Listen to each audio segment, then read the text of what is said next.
ఇండియాకి మోటివేషన్ గాదు. Mind set reset కావాలి. మనం ప్రతిరోజు కొన్ని కంప్లెయింట్స్ చేస్తాం. ఇండియాలో సివిక్ సెన్స్ లేదు. విమెన్‌కి సేఫ్టీ లేదు. బళ్ళు జీబ్రా క్రాసింగ్ దగ్గర ఆపవు. పీపుల్ రూల్స్ ఫాలో అవ్వరు. ఫారిన్ కంట్రీస్‌లో చాలా బెటర్. కానీ ఈ ప్రాబ్లమ్స్ అన్ని ఎవరు క్రియేట్ చేశారు?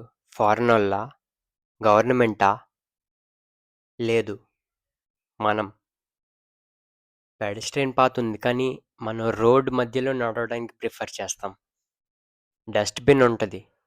కానీ డస్ట్‌బిన్‌లో వేయరు. బయట పడేస్తారు. లేదంటే బయట విసిరేస్తారు. సిగ్నల్ రెడ్‌లో ఉంటది. కానీ ఈ ఒక్కసారికే గదా అని జెప్పేసి వెళ్ళిపోతాం. క్యూ ఉంటుంది. కానీ లైన్ బ్రేక్ చేస్తాం. విమెన్‌ని రెస్పెక్ట్ చేయాలి అంటాం. కానీ మన ఇంట్లో వాళ్ళకే బోలెడన్ని రిస్ట్రిక్షన్స్ పెడతాం. వెస్టర్న్ కల్చర్‌ని కాపీ చేస్తాం. English accent, fashion, Instagram life style.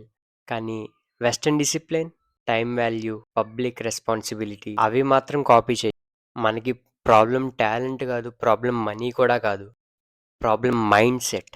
చల్తా హే అనే మైండ్ సెట్. మనకెందుకులే అనే మైండ్ సెట్. అందరూ ఇలానే ఉంటారు అన్న మైండ్ సెట్. ఈ మైండ్ సెట్ మార్చకపోతే కంట్రీ మారదు. ఇండియాకి మోటివేషన్ వీడియోస్ కాదు కావాల్సింది. క్యారెక్టర్ కావాలి. డిసిప్లిన్ కావాలి.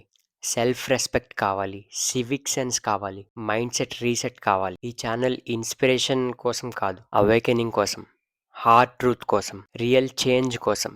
మన థింకింగ్ చేంజ్ అవ్వాలి. మీరు కూడా బిలీవ్ చేస్తే రియల్ ఇండియా చేంజ్ మనతోనే స్టార్ట్ అవుతుందని మీరు నమ్మితే నా ఛానల్ని సబ్స్క్రైబ్ చేసుకోండి. It's called mind set reset India. Thank you.